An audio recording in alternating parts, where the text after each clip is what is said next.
नमस्कार प्यारे बच्चों, कैसे हैं आप? आशा है स्वस्थ होंगे और हर घर पाठशाला लिंक के माध्यम से खूब अध्ययन कर रहे होंगे। बच्चों, आज जो टॉपिक मैं आपके लिए लेके आया हूं, इसका नाम है हमारी बदलती पृथ्वी,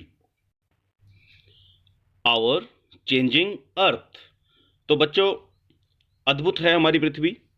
पिछली जो वीडियोस आपने देखी उसमें हमने जाना कि किस तरह पृथ्वी 3 लेयर्स में बंटी हुई है। स्क्रीन पे दिया जा रहा ये चित्र आपको याद होगा। पृथ्वी किस तरह 3 लेयर्स में बटी हुई है, जिसमें सबसे बाहरी जो परत है उसको हम भूपर्पटी कहते हैं। उसके अंदर, और ये मात्र 35 किलोमीटर है, और इसे थिनेस्ट लेयर ऑफ अर्थ कहते हैं, सबसे पतली है। क्योंकि बाकी जो परतें हैं, अब इसके नीचे जो मेंटल है ये 2900 किलोमीटर, 2900 किलोमीटर है। और इसके अंदर मैग्मा भरा हुआ है जिसे हम लावा कहते हैं, और उसके अंदर करोड़ है, और करोड़ भी लगभग 3500 किलोमीटर के करीब है। तो ये हमने जाना कि पृथ्वी 3 लेयर्स में है, परंतु हम पृथ्वी की परपटी के ऊपर ही रहते हैं, और जितना भी ये हमारा जीवन यापन होता है, ये पेड़ पौधे जो कुछ भी हम अपने आस पास देखते हैं, वो सारा भूपर्पटी के ऊपर ही काम होता है। इसके बाद बच्चों, हमने ये भी जाना कि शैल चक्र क्या होता है, किस तरह से 3 किस्म की शैलें हैं, आग्नेय शैल, अवसादी शैल और कायांतरित शैल, और किस तरह से ये चक्कर चलता है, ये आपस में परिवर्तित होती रहती हैं।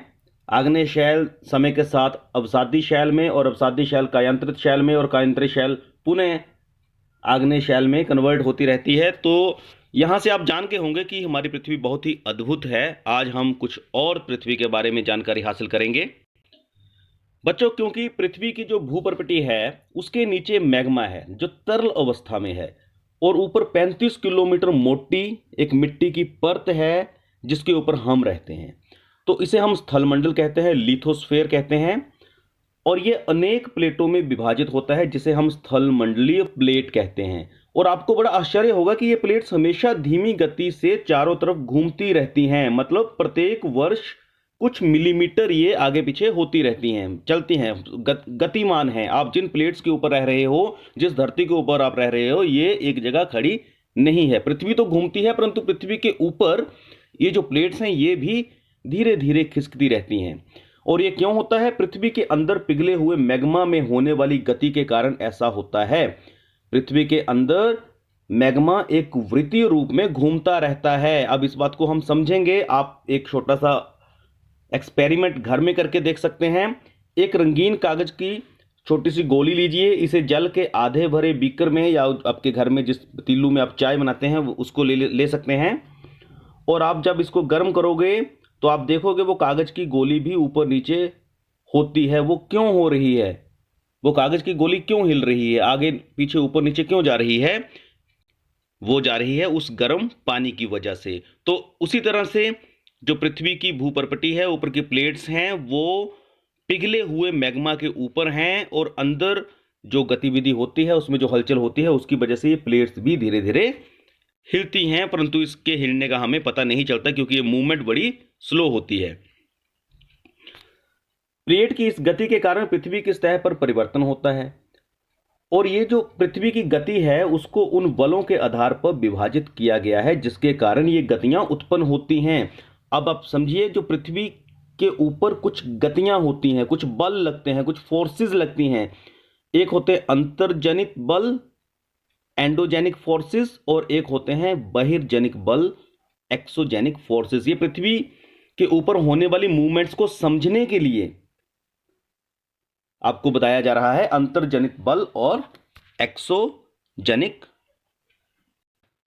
अंतर्जनित बेटा, जैसा कि नाम से ही पता चल रहा है कि जो पृथ्वी के अंदर होती हैं। अंतर्जनित बल कभी आकस्मिक गति उत्पन्न करते हैं तो कभी धीमी। भूकंप, ज्वालामुखी जैसी आकस्मिक गति के कारण पृथ्वी की सतह पर अत्यधिक हानि होती है। अब इसको आगे थोड़ा विस्तार में समझेंगे। पृथ्वी की जो गतियां हैं, मैंने कहा 2 गतियां होती हैं, एक अंतर्जनित जो अंदर होती हैं, एक बहिर्जनित जो बाहर होती हैं। और अंतर्जनित को हमने बोला एंडोजेनिक और एक्सोजेनिक। अब एंडोजेनिक क्या हुई? जो अंदर फोर्सेस लगती हैं उससे भूकंप आते हैं, अचानक से एक बल रिलीज होगा, अचानक से फोर्स रिलीज होगी। ज्वालामुखी, भूस्खलन, इसमें भूकंप में आपको पता है प्लेट्स हिलती हैं। ज्वालामुखी अचानक से पृथ्वी के अंदर का जो मैग्मा है वो बाहर आ जाता है। भूस्खलन में भी पृथ्वी की प्लेट्स में हलचल होती है। और बहिर्जनित जो पृथ्वी की सतह के ऊपर बाहर होती हैं, नदी, बहता जल, पवन, समुद्री तरंग, हिमनद जिसे हम ग्लेशियर्स कहते हैं, तो ये सारा ये पृथ्वी के बाहर होने वाली गतिविधियां हैं, ये पृथ्वी के अंदर होने वाली गतिविधियां हैं जो हमारी प्लेट्स के नीचे होती हैं। अब देखिए ज्वालामुखी को समझेंगे। ज्वालामुखी भूपर्पटी पर खुला एक ऐसा छिद्र होता है जिससे पिघले हुए पदार्थ अचानक निकलते हैं। आप देखिए यहां पे चित्र के माध्यम से हम समझ सकते हैं, यह भूपर्पटी के ऊपर ये एक वेंट है, मतलब निकास है, छिद्र है, और वहां से ये लावा बाहर निकल आता है। और यहीं से आपने अगर पिछली वीडियो में ध्यान से देखा होगा तो यहीं से ये जो लावा बाहर निकलता है और ये ठंडा होकर आग्नेय शैल का रूप लेता है। इसी तरह स्थलमंडलीय प्लेटों में गति करने पर पृथ्वी की सतह पर कंपन होता है। बच्चों मैंने पहले भी कहा जो प्लेट्स हैं ये गतिमान हैं, उसकी वजह से उसके ऊपर जो कुछ भी होगा, चाहे बिल्डिंग्स होंगी, हम हैं, सड़कें हैं, बड़े बड़े भवन हैं, पार्क हैं, ये सारे हिलेंगे। जब प्लेट हिलेगी तो उसके ऊपर जो कुछ भी होगा सब हिलेगा। इस कंपन को हम भूकंप कहते हैं और यहां पे समझाया भी गया है, यहां पर देखिए।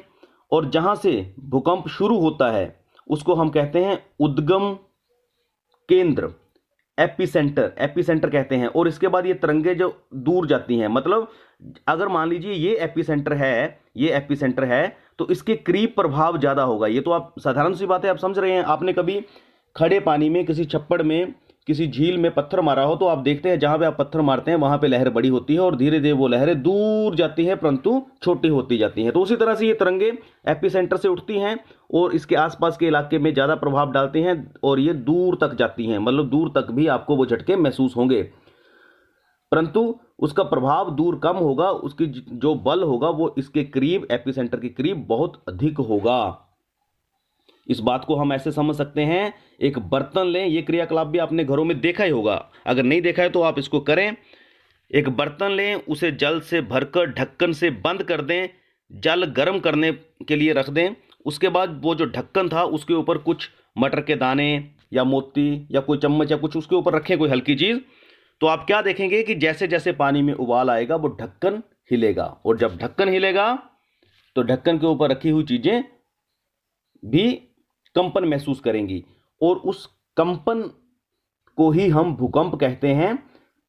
हम भी उन, जैसे यहाँ पे हमने मटर के दाने रखे या मोती रखे, हम भी उनकी तरह हैं। और वो जो ढक्कन रखा वो हमारी भूपर्पटी है, मतलब हमारी स्थलमंडलीय प्लेट है, और उसके नीचे जो हमने गर्म पानी किया वो मैग्मा है जो कंपन उत्पन्न करता है। तो इस वजह से भूकंप आते हैं। तो प्यारे बच्चों, बड़ी ही अद्भुत है हमारी पृथ्वी, और आने वाली वीडियोस में हम और अद्भुत चीज़ें पृथ्वी के बारे में जानेंगे। इस वीडियो को आपने ध्यान से देखा, समझ में ना आए तो दोबारा देखिएगा और कार्यपत्र को हल करिएगा।